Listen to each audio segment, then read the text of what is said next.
Snow is falling on the Pyrenees. It is November 1942, and a woman is climbing. She is 40 pounds lighter than she should be. Her hands are raw. Above her, the mountains rise into cloud, and somewhere behind her, across the valley she has just fled, the Gestapo has just seized all of unoccupied France. Every road out of the country is now watched. Every train station has men with photographs, and one of those photographs is of her. She has been walking for 2 days.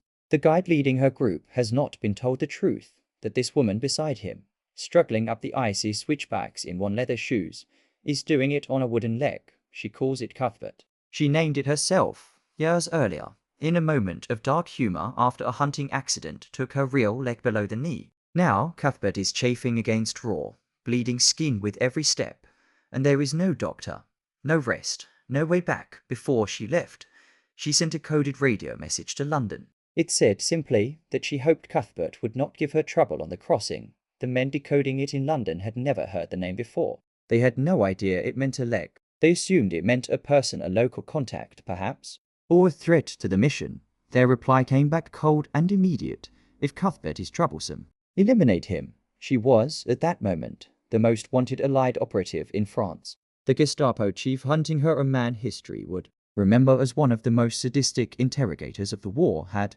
reportedly told his own men he would give anything to get his hands on her. He never would.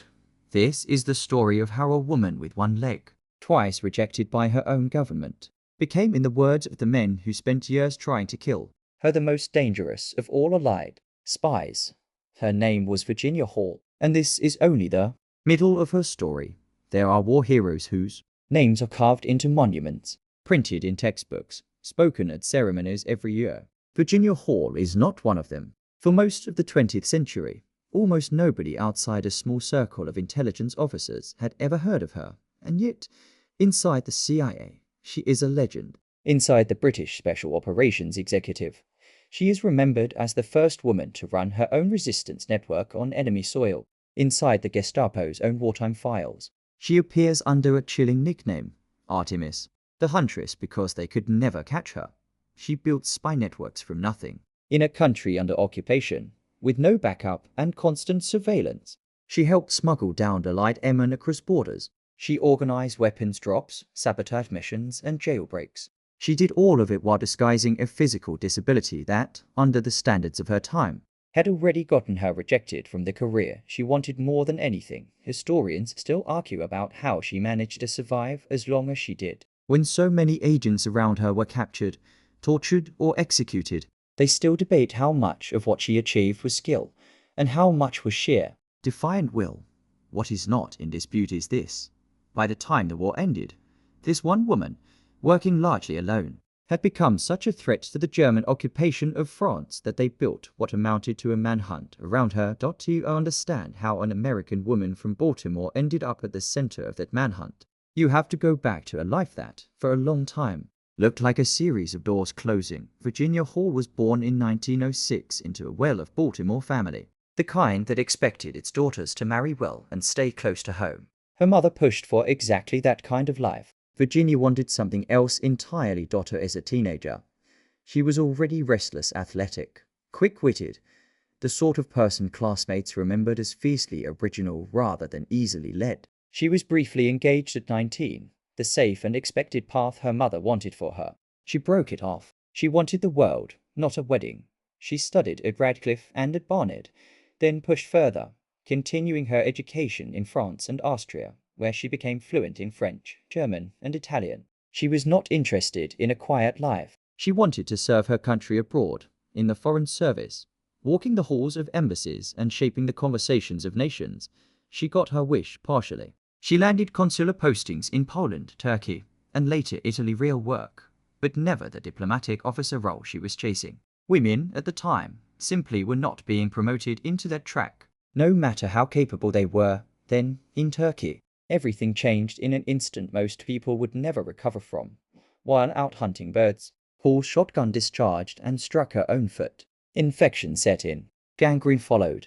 Doctors amputated her left leg below the knee, and for the rest of her life, she would walk on a heavy wooden prosthetic she nicknamed Cuthbert, treating the tragedy. Characteristically, with dark humor rather than despair, thought it should have ended her ambitions entirely. The Foreign Service, at that time, did not accept applicants with a disability. The one door she had spent her whole life trying to open was now, officially, closed to her forever. Most people, told they could never do the one thing they wanted most, find something smaller to want instead. Virginia Hall did not. When Germany invaded France in 1940, she was still in Europe. Instead of running home to safety, she volunteered to drive ambulances for the French army, hauling wounded soldiers under fire, keeping her prosthetic leg a secret from everyone around her so no one would question whether she belonged there.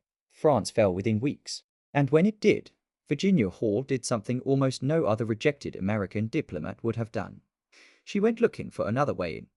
She made her way to London, uncertain what she would do next. And there, almost by chance, she met a man at a party who asked careful questions about her time in France, her languages, her contacts, her nerve under pressure.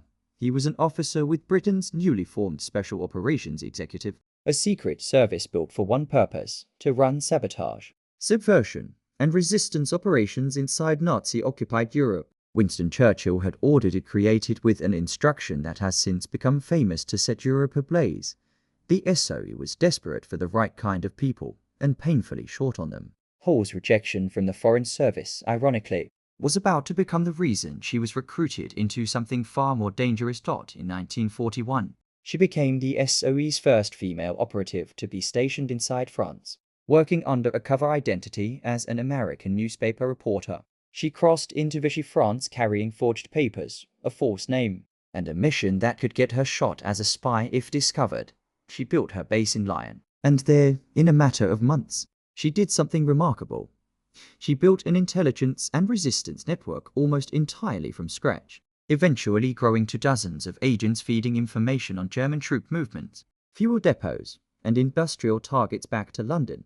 She recruited safe house owners, forgers, couriers. She helped stranded British airmen who had bailed out over enemy territory with nothing but a flight suit and a prayer find their way through a chain of hiding places toward neutral Spain and, eventually, home. The French resistance and ordinary villagers who sheltered her had no idea, most of the time, that the woman coordinating all of this was walking on an artificial leg.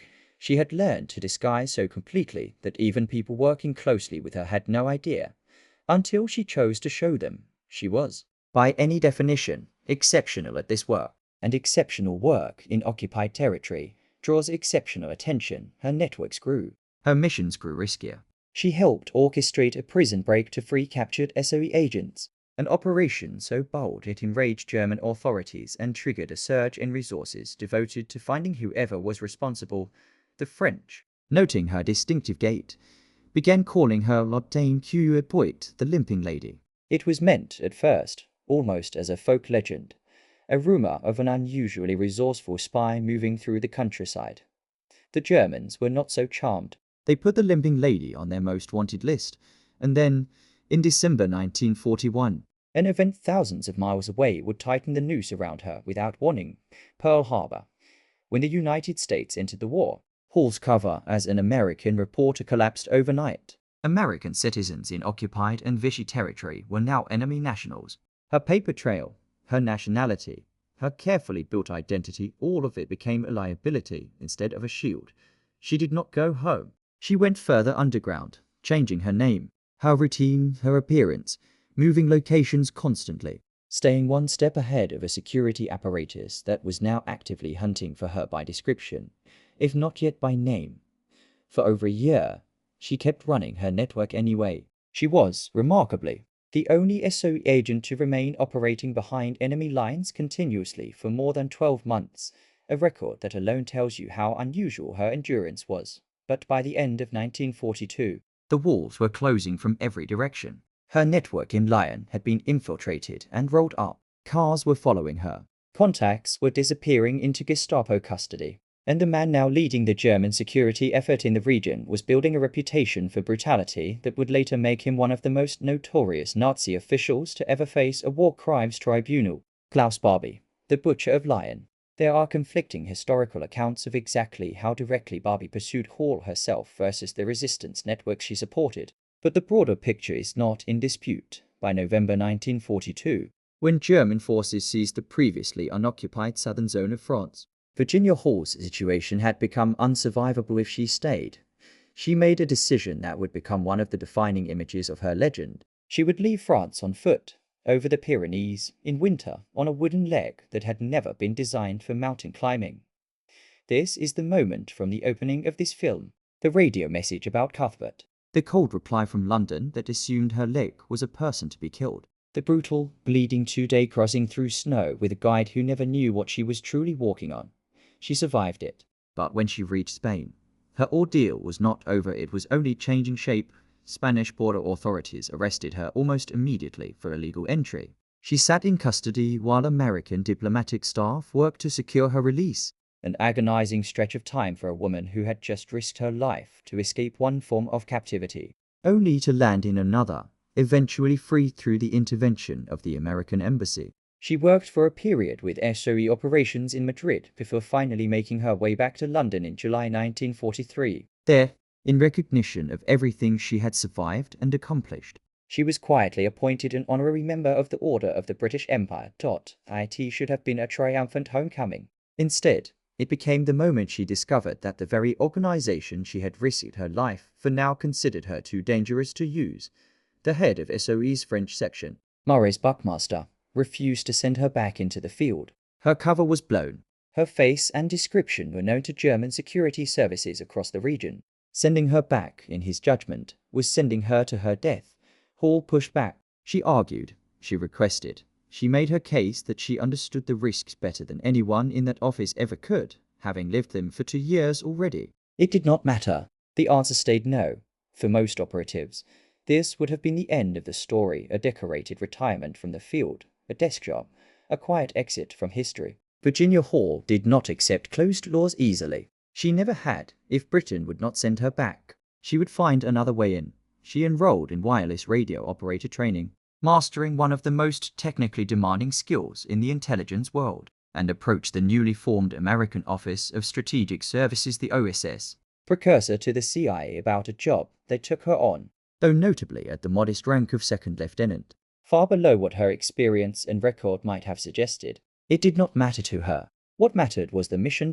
In March 1944, with the Allied invasion of Normandy just months away, Virginia Hall went back into France. This time, she came in by motor gunboat under cover of night, landing on the French coast disguised deliberately, meticulously as an elderly peasant woman.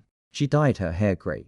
She had her teeth filed down to mimic the wear of a woman who had spent her lifetime laboring in the countryside. She adopted the shuffling gait of age to mask her limp, turning the very disability that had once cost her a career into camouflage that helped her disappear in plain sight. She was assigned as the wireless operator for a new network, codenamed Saint. Technically working under another agent, organizers at the time considered it unthinkable that a woman could lead a network outright. But she quickly recognized her nominal superior as a security risk, too talkative, too careless for the stakes involved, and worked to insulate her real operations from him, instructing her genuine contacts never to reveal her whereabouts to him. Working her way back toward the outlaw region, she knew intimately from her earlier mission. She began building something extraordinary in the run-up to D-Day, organizing, arming, and training thousands of French resistance fighters, the Maquisards, coordinating parachute drops of weapons and supplies, and directing sabotage operations against German infrastructure just as the Allied invasion was about to begin. The Germans, unaware of her exact identity at this stage, are well aware that an unusually effective operative was rebuilding resistance capability in the region, gave her a new nickname, Artemis, the huntress of Greek myth. The Gestapo reportedly came to view her as the single most dangerous Allied agent operating in the country. Meanwhile, in the shadows of this same story, Klaus Barbie, the man who had once vowed to capture the limping lady, continued his brutal campaign against the resistance without ever landing the prize he wanted most.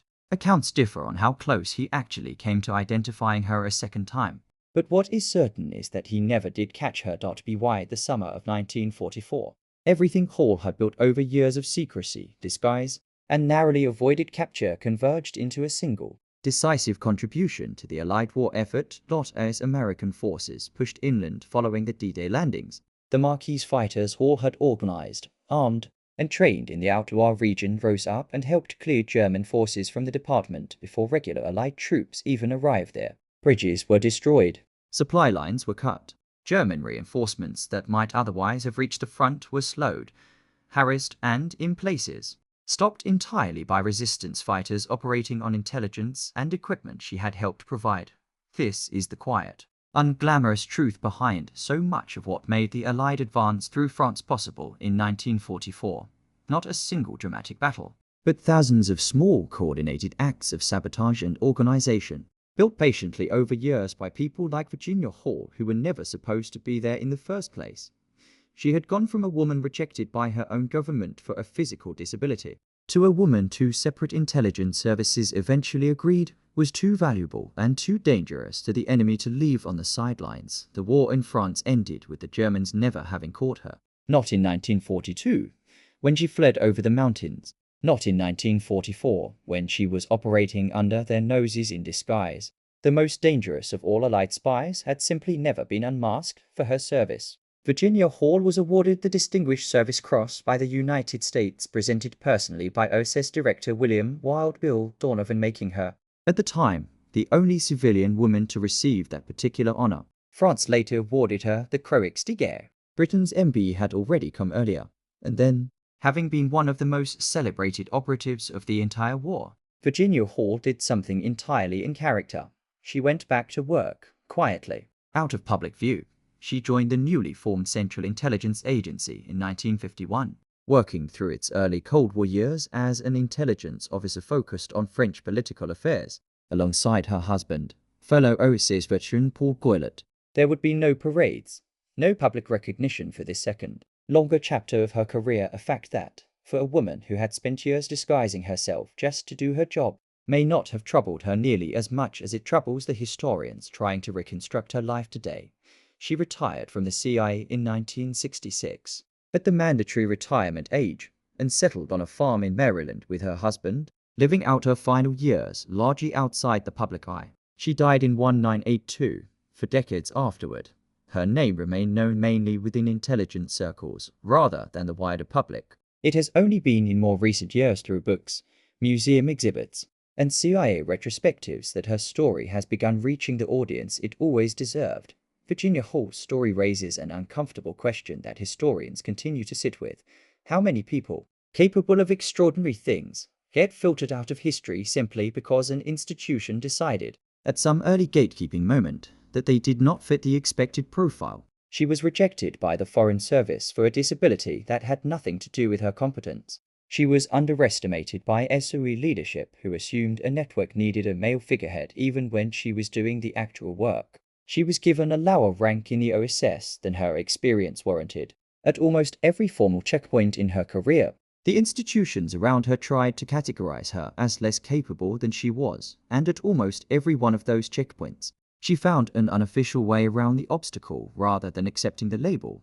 There is a persistent myth, repeated in some retellings, that her disability was a secret weapon, that her wooden leg somehow made her invisible to suspicion. The historical record complicates that story. Her limp was, in fact, one of the more identifiable features the French and Germans used to describe her, which is precisely why she worked so hard to disguise her gait rather than rely on the leg going unnoticed. Her survival came less from the leg being hidden and more from her relentless attention to tradecraft, her instinct for identifying security risks among her own colleagues, and a willingness to move, adapt, and disappear before danger caught up with her.